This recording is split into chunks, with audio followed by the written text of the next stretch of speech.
Welcome to the Angler Talk Podcast with Chris and Aaron. Brought to you by FishingMagicianTV.com.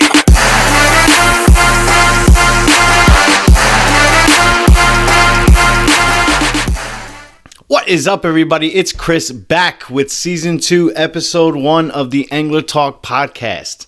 And man, oh man, 2023, here we are. 2022, just to recap, was great. We caught a lot of big fish. We fished with a lot of great people. We met a lot of beautiful people in this industry. And all the way from New Jersey down to the beautiful Florida Keys, we caught a lot. Do I wish I got out there more? Absolutely. You know, I get a little homesick when I don't have a rod and reel in my hand. But we all have this thing called life that we have to deal with. And, you know, fishing can't be 24/7. But that's okay. Just to kick off 2023, I want to let you know what's going on. The Magician Rod, it's a 7-foot full carbon blank made with Fuji galvanized guides and a Fuji reel seat. Will be in plenty of tackle shops in the New Jersey area. You can also check them out on the YouTube channel. And I plan on bringing out a lot of stuff this year. And also content-wise, if you're listening to this on the podcast platforms, go on over to FishingMagicianTV.com where you can find links to all social media, including the YouTube channel, or you can just look up Fishing Magician TV on YouTube. We will pop right up, and I'm going to bring you guys a lot of content. I mean, on this show, I can only talk to you about how I'm catching these fish or what I'm using, but now I actually want to show it to you, so I hope you guys look forward to that content and get on over there, like, subscribe, and share these videos. It helps us out a lot. And just to kick off 2023, we are going to start off with the bang. This is an angler who I tried all of 2022 to get on this show. She is somebody who I look up to in this industry because of her love and her passion for what we do as anglers and fishermen all over the world. And I hope you guys enjoy my conversation with the unforgettable Captain Virginia Salvador. And here I am with Captain Virginia Salvador. How are we going? Hello. Hey, Chris. What's up? Oh, man, I can't complain. It's been a whole year trying to get you on this show. I finally got you. Hey, man, this is a slow time of year, so my calendar finally opened up and slowed down a little bit where I can dedicate a little time to some podcasts. So thank you for being patient. Yeah, definitely, man. I mean, you are somebody that I definitely look up to in the industry. You have a phenomenal fishery out there. You're from the San Francisco Bay Area. So it's like, I'm all the way on the East Coast in New Jersey. How did you get into fishing out there? I've actually been kind of fishing throughout my whole life. I grew up on a lake called Lake Berryessa out here. So I grew up fishing with my brothers and my cousins on the lake and stuff like that. But wasn't until about 2016 that I started like fishing like a maniac and every weekend. And then I got into the fishing industry and I just basically been fishing every single weekend since 2016. Yeah. I hear you, man. I actually got back into fishing in almost the same time frame. It was the end of 2016 going into 17. And it's something we do as kids, and I guess it just didn't hit us right away. But when we actually got back into it, the tug is the drug, and I've been following you for a while. And you catch some amazing fish, some of the fishery out there that it's something that we don't have out here. Like over here, we do have the Atlantic sturgeon, but we cannot target them. It is a protected species, and, it is a dinosaur. So we got to respect the laws that, Fish and Game puts out there for us. But, just to get into your career a little bit, medical field or something like that, and then you switched into being a full-time charter captain. So, like, how was that transition for you? Okay, so what I used to do before was I was in dialysis. So I took care of people that were on dialysis before, and actually I'm still part-time captain. Now I work in a laboratory. Now I wear a white coat every day and I work in a lab and I'm a scientist. So I do that. And then on the weekends, I run a charter that I started back in 2018. I basically am on the water every single weekend of my life, and I work in a lab Monday through Friday. So I rarely take days off, but I truly enjoy it, and I created something I'm really passionate about, and it doesn't really feel like work when you're doing something you truly love. So Yeah, I've learned to have this balance between the two, and gratefully with the career that I chose, I have like probably 11 more years where I have to dedicate to get this pension, and then I'm going to be running it full time. But right now, I co-captain a 28-foot Farallon called Gatecrasher Fishing Adventures. Just in case you didn't know me, my name's Captain Virginia Salvador of Gatecrasher Fishing Adventures. We're based out of the San Francisco Bay Area. We fish for white sturgeon during our winter seasons from like November to June, and then from June to October, we fish for king salmon, rockfish, lingcod, and halibut. So. Oh. Yeah, I mean, I've learned to just balance the two. Absolutely, I agree with you. And so what you're telling me right now is the perfect time for me to jump on a plane and go fish with you for some of these beautiful white sturgeon that you're catching. Yes, this is the time of year that we fish for sturgeon. That's truly like, I mean, I have this huge like weeping heart for sturgeon. Unfortunately, in our fishery, they're not protected like you speak of in your fishery. I pray and hope for that every single day since I've been fighting for this cause since 2016. But we are the only fishing charter in Northern California that fishes for white sturgeon, 100% catch and release. Now, we do harvest a sustainable fish during the summer, like king salmon and halibut and rockfish and things like that, right out of the iconic Fisherman's Wharf, right there on this main strip, the iconic strip of Fisherman's Wharf. But during the wintertime, we switch gears and we give you a different experience, and we take you out to catch dinosaurs, and we have the pleasure of getting to tag them and scan them and do research on them and then get to see them swim away. It's actually a really cool experience. That is absolutely awesome. And you mentioned the iconic Fisherman's Wharf. Even all the way over here on the East Coast of New Jersey, we always hear about the Fisherman's Wharf. What makes that place so special? Oh, what doesn't make that place special? I mean, obviously, there's been running charters out of there since like the 1850s, I believe. Like historically, it's been literally running that long. It's like a show, to be honest. Like the wait list to usually get into those spots are about 15 years. So if you ever get selected, it's quite special when you get that opportunity. The first year I showed up on Fisherman's Wharf was the last year a famous Captain Jacqueline Douglas ran a charter out of there for like 35 years called the Wacky Jackie. So my first year there, I literally got to see the Queen like depart out, and then see the person I looked up to, and just get to kind of see her do her farewell season. And then she retired after that at 93. So that was really cool to watch. It's iconic in the fact that like it's one of the most famous ports we have. It has the Ghirardelli chocolate factory, it has Alcatraz, it has the Golden Gate, it has the Bay Bridge, has incredible halibut fishery in the bay, and then king salmon outside of the gate. We also have Dungeness crab, rockfish, lingcod, white sea bass, not as frequently, but it definitely can be done if you know how to catch them. But I mean, it's just this iconic feeling that you get in the San Francisco Bay, that it's like a little bit of wine country, a little bit of this historic, iconic, worldwide renowned gate that everybody in the world knows, but no one really realizes that underneath that famous gate that you all see in TV, there's this incredible fishery. And I think that what I really set out to do all those years ago was like, I felt that my fishery was very overlooked to like brand representation and televised opportunities and things like that. I feel like a lot of people just went to SoCal or they went up to North Alaska, and they just kind of overlooked this whole area. But we have such a diverse fishery. We have, like if you really understand your fishery and know how to catch them, like you can catch like so many different species here. And and you don't have to go really far and travel all these different places just to catch them. They're right here in the same state of California if you live in SoCal, and I felt like I really wanted to wave my flag, and I wanted to show people that, this incredible fishery has something to say and not to overlook us anymore. You might want to stop and do a few shows out here because it's pretty interesting.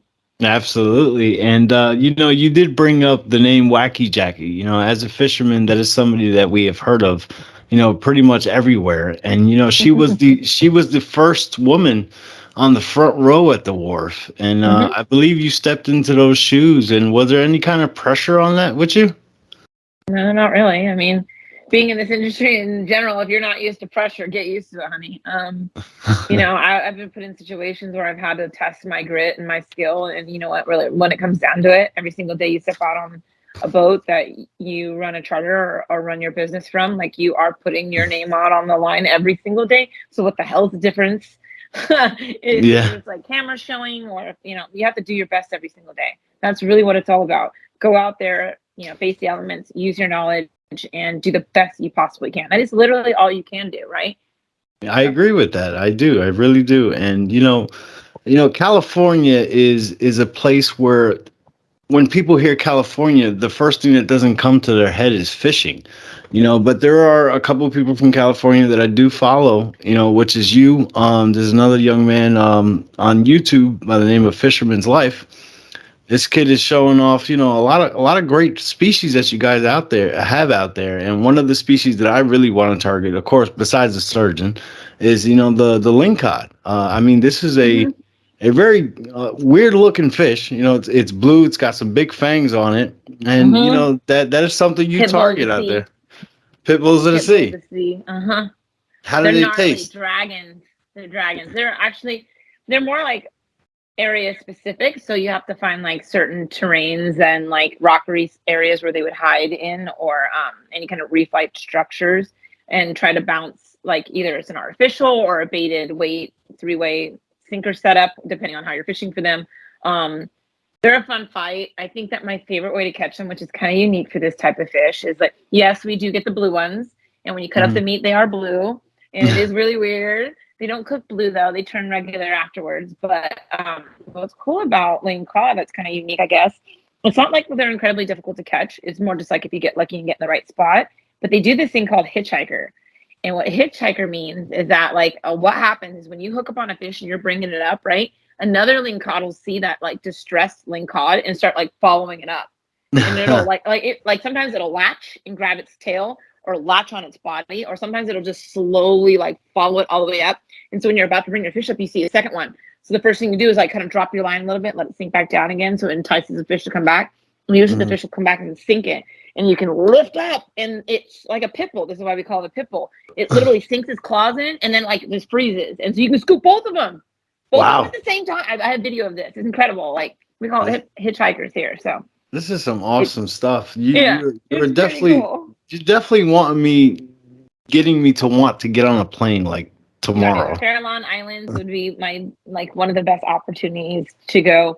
We have this incredible structure off of the coast of our waters that is really well managed, and like you have a lot of opportunity to catch some big ones out there and use artificials and things like that. And it's a lot of fun, man. It's just a lot of fun. I did a commercial for Gerber Knives a few years ago, I think in 2019, and I took my buddy that was a bass, like two buddies actually. My friend Todd that was a striped bass kind of guy, and then a black bass guy, and then a guy named Clay that I had done a previous shoot with Costa with.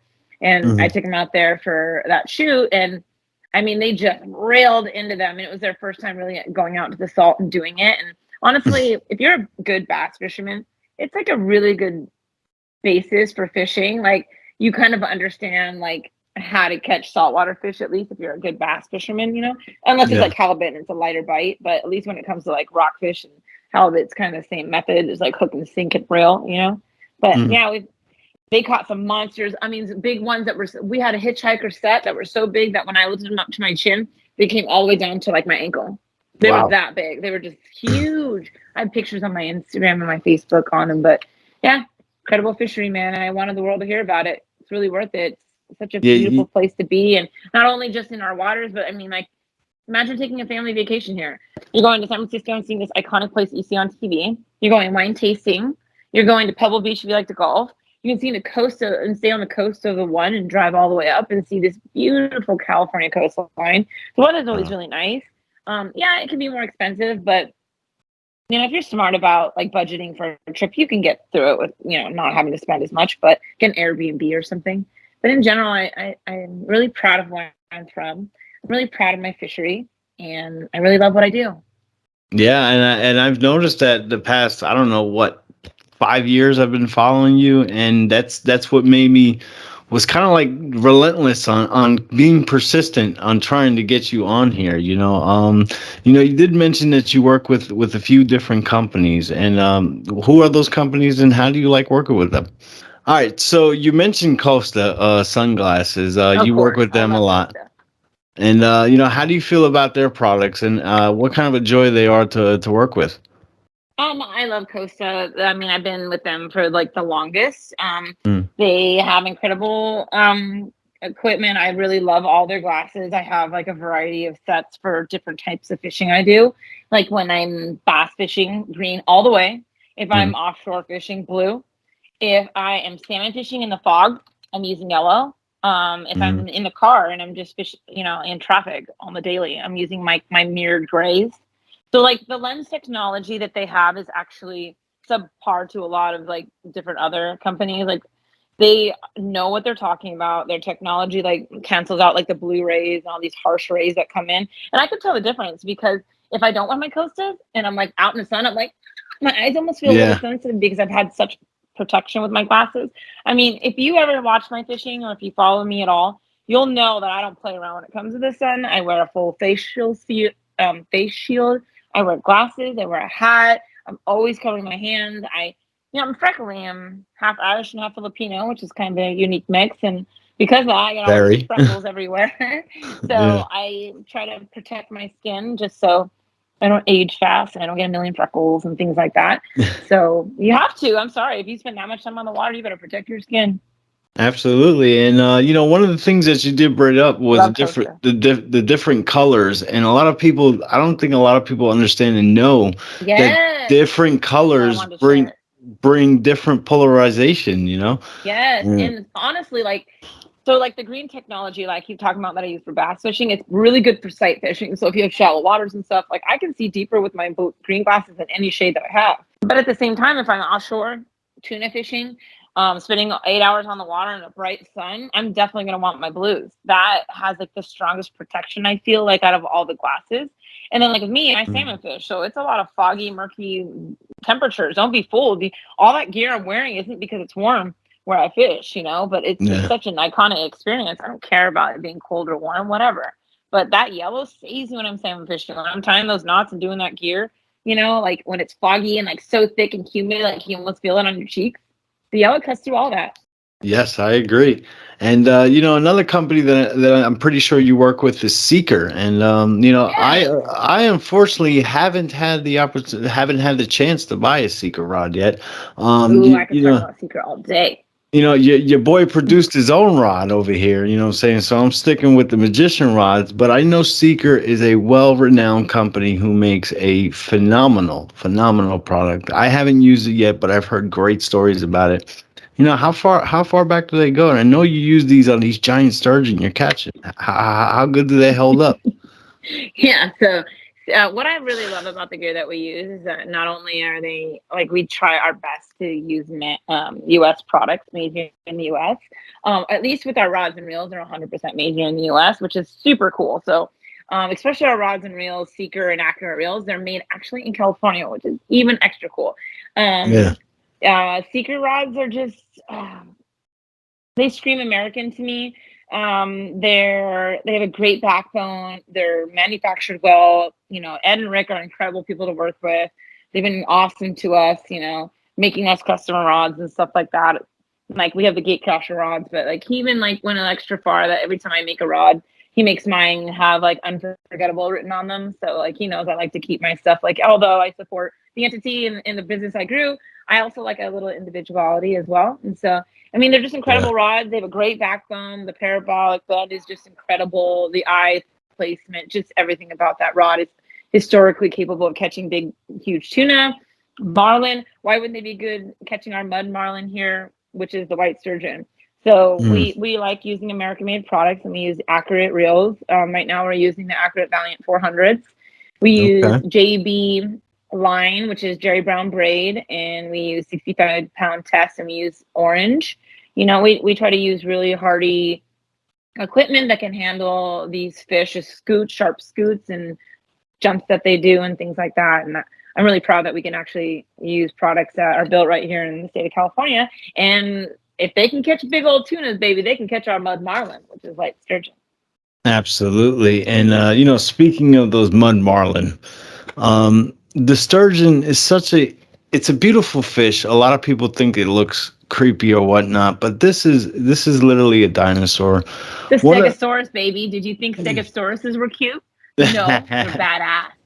That's last season in 22, one of the last few episodes, we had a young man out of the state of Texas by the name of CeeLo the Hooker.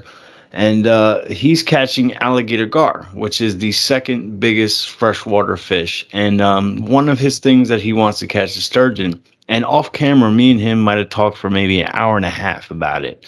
And I did tell him to contact you and see if you could make that dream come true for him. Okay, like I get an alligator gar from him and he can come catch a sturgeon with me. I'm game. This kid is catching, his biggest is 7.5 foot, and cool. That's a big freshwater fish. To you, what makes this fish so special, and why do you absolutely love targeting them?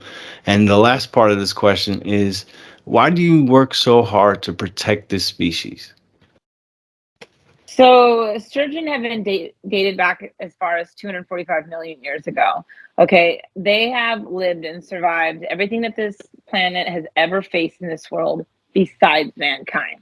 Okay, yeah. So this particular fish only becomes gravid every 4 to 5 years. They become sexually mature in the wild, females, at 17 years of age. Our slot size in California, which they're being harvested at, are between 40 to 60 inches. So right around the right time that they're starting to even be in the possibility of being capable of reproducing, they're being harvested out of the system. So anywhere between 40 to 60 inches, the fish can be anywhere from 15 to 25 years of age. Just depends. Depends on the food source, depends on that depends on their growth rate, right? Mm-hmm. But the reason why I think it's important for me to advocate for this fish is because honestly, this fish has been growing below lambda in our fishery for the last 2 decades, okay? Yeah. In every fishery in the world, sturgeon are protected. So tell me why, when the numbers and the science are showing you that they are dying out of our fishery, why is there not a single human being standing up for them? Why is it that it's only one fishing charter that's standing up for them? Do you realize that these are our business partners? Whether you like it or not, they cannot handle what is happening to them in our fishery, whether it's water diversion, over harvesting, poaching, lack of rain, whatever it ends up being. The point is, the science is showing that this fish is not doing well.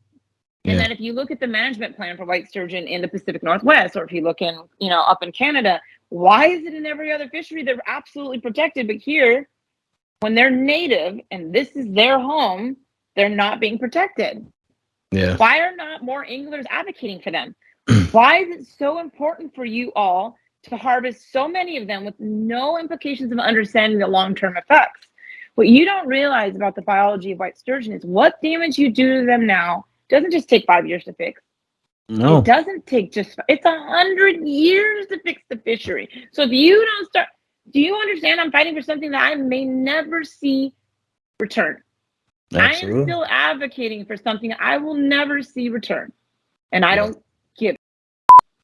I hear that. I will advocate until my dying day for you to understand that I am a sportsman and I am a scientist and I understand both sides. And I'm not trying to take anybody's rights away, but I implore you to think about this differently, and that the impact of every fisherman matters. I hear this all the time. People are like, oh, well, it's really just the charter captains that are affecting them. It's not every single angler. Really? Do you know how big the state of California is? Do you know how many fishermen apply for a fishing license each year in the state of California? I'll tell you what, it's more than almost, 8 states combined in some places in the northern states of the United States. We have so many angler participation in the state that you're thinking about every single angler has lawfully the right to collect 3 sturgeon per year per however many anglers that might be. I can't quote that specifically. And you think our fishery is capable of withstanding that? No, absolutely not. I mean, I'm a firm believer. That's why. That's why I stand up. I'm a firm believer in sustainability. I don't have any kids myself, but one day if I have that honor and privilege to become a father, I want to teach them, something that I love to do, which is being an angler. And Hmm. you know, Exactly.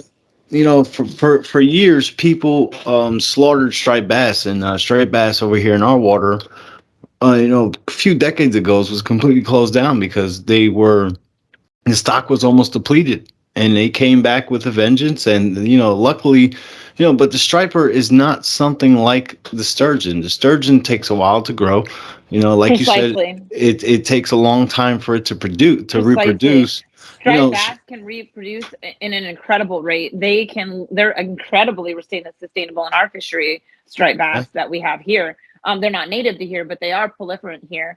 But sturgeon is just not the same. And the variety of factors can change the fact that they can even remain gravid or pregnant. Like they can absorb their eggs and then hold for 2 more years before they get pregnant again. It's just at the rate and the pressure that we are seeing on this fish. I implore you to think something different because it's not working. And if you I've been fishing this fishery like a maniac for almost 8 years. mhm. I see the difference, don't you? Yeah, absolutely. Like why is it that every other fishery stand-up anglers all bound together to save their fishery, and then here in California there's still a division, kind of, or just I don't know. I just think I don't that know it what to blame has. it on. All I know is I'm going to just keep advocating for this as long as I possibly can, even if it, in the long run, can't save a damn thing. I still will. I still will. So. And I will stand behind you on that. And I think I don't want to put the blame on anybody, but I think it's the big companies whose pockets will lose money. If I'm not mistaken, I'm not 100% sure, but don't sturgeon produce caviar? Yes. So, like I said, there's like some poaching problems that we have here in the upper Sacramento and the rivers and the areas that they spawn. Like they are sought after for their caviar. So you find them poached more often than not on that time of year when they're coming up the river to spawn. So yeah, so even that, they have the highly desired white sturgeon caviar. Can you get them farmed? Yes. Actually, here in California, we have the three largest white sturgeon farms in the United States, right here in Central California. If you want to try sturgeon caviar, I would highly recommend some of the farmed options versus wild caught, Yeah. simply because you're just taking out more opportunities out of our fishery. Yes, I agree with you. And I know every year you want to do better than the last. I'm sure 2022 was great for you. And what do you want to do in 2023 to keep this fight going? And what can we see from you and Gatecrashers Charters? Moving into 2023, my hope is that I can advocate for this fishery, bring anglers together to fight for this cause to save this fish while we can. That is something I've always worked towards, and I hope that we can someday get to that point.